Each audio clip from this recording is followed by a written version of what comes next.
Dire que parmi nous, on a beaucoup de personnes qui sont investies dans la campagne de vaccination, je crois qu'on peut les applaudir.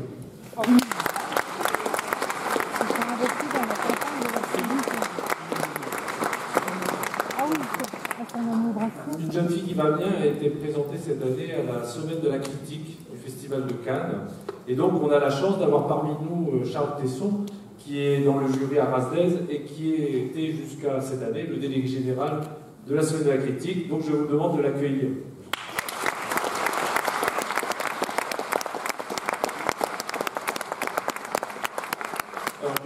Je sais, Charles, que tu parles si bien du film que nous n'avons pas résisté de te proposer d'en dire quelques mots. Merci. Oui, le hasard fait bien les choses, que je suis venu pour le jury à Rasdé, comme il disait, et Dany m'a envoyé ça, il a attaché de presse, m'a envoyé un petit mail. Il a dit, il y a Sandrine Kiberlin qui vient présenter son film à 17h30. Ah, génial. Donc, oui, mais le film, nous avait montré son court-métrage, Bonne figure, en 2016, qui était en clôture de la semaine. Là, vous allez donc voir son premier long-métrage, qui s'appelle Une jeune fille qui va bien. Je trouve que c'est un très beau titre, qui va bien au film. C'est aussi une phrase que vous pourrez compléter. Une jeune fille qui va bien dans un monde qui. Pas de suspension. C'est surtout le film d'une authentique cinéaste, ce qui m'a le plus frappé et séduit. C'est le portrait d'une jeune fille. Et je trouve qu'elle donne à cette jeune fille un élan très fort, envie de vivre, ambition, être comédienne, vivre pour son art, se consacrer toute sa vie. Donc c'est vraiment comme une jeune fleur dans son élan de vie qu'elle filme très bien. Le contexte, c'est un contexte qui est lié à la France, 42, plutôt sombre. J'aime beaucoup la façon dont le film, par sa mise en scène, fait de cette histoire-là, de la France, une affaire française au sens politique et mise en scène du terme. Et le film, quand je l'ai vu, ce qui m'a le plus frappé, c'est que j'ai oscillé entre deux mouvements. Le mouvement, j'ai de l'avance sur le personnage, parce que je connais ce qui s'est passé à cette époque, donc on peut avoir des craintes, des doutes.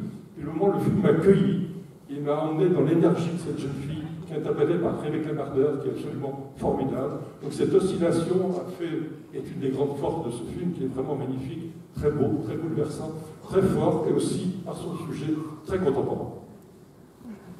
Ok, le temps d'appeler nos invités.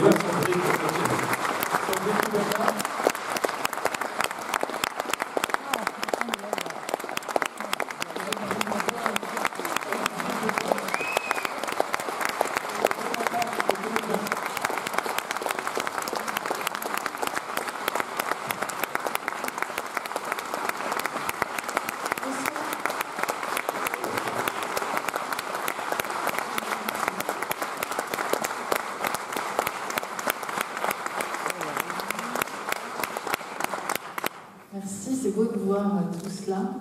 Merci beaucoup, je suis très impressionnée. Je suis très émue parce qu'ils m'ont fait une surprise. C'est Charles qui avait sélectionné le film à la Semaine de la critique à Cannes, qui est un peu mon porte-bonheur. Donc je l'emmène partout avec moi. Non, le hasard fait qu'on se retrouve aujourd'hui et c'est super pour moi. Voilà, mais écoutez... j'ai eu souvent l'occasion de monter sur scène ou d'être devant une salle de cinéma avec des passionnés comme vous qui vous déplacez pour voir des films. C'est pour vous qu'on fait ce métier. Mais j'étais du côté de l'actrice que je suis depuis quelques années, on va dire. Et c'est pas du tout le même track, je peux vous dire, que ce soir où je vous présente ma première, ma première fois. C'est la dernière fois que je peux dire que c'est ma première fois. Donc c'est très important pour moi, c'est très émouvant, parce que tout ce que vous allez voir est de ma faute. J'ai tout concocté, de la virgule à la mèche de cheveux de Rebecca Marder, qui joue le rôle principal du film. J'ai choisi tous mes acteurs avec passion, parce que je les aime, comme Ben Attal, qui joue Jo dans le film. Et tous les acteurs du film me rappelaient d'ailleurs mes débuts. La plupart d'entre eux ont l'âge de Ben, et donc moi j'ai commencé au même âge que Rebecca Marder dans le film, c'est-à-dire à 19-20 ans. Donc j'étais très émue de filmer cet âge-là. J'ai voulu faire un film sur cet âge-là.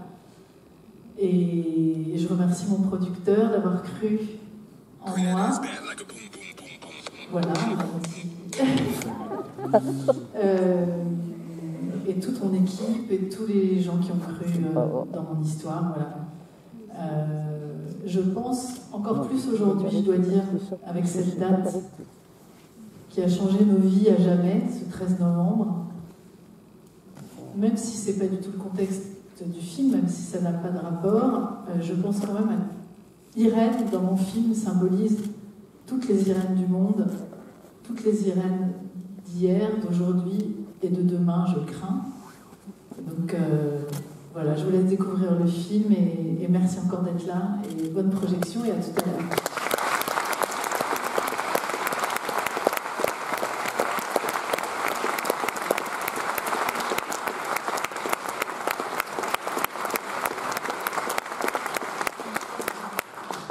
Et en étant de ce côté-là, je réalise à quel point on est reconnaissant au festival, aux gens qui comprennent le film, qui ont envie de nous accueillir dans leur festival. Donc je vous remercie. Merci beaucoup.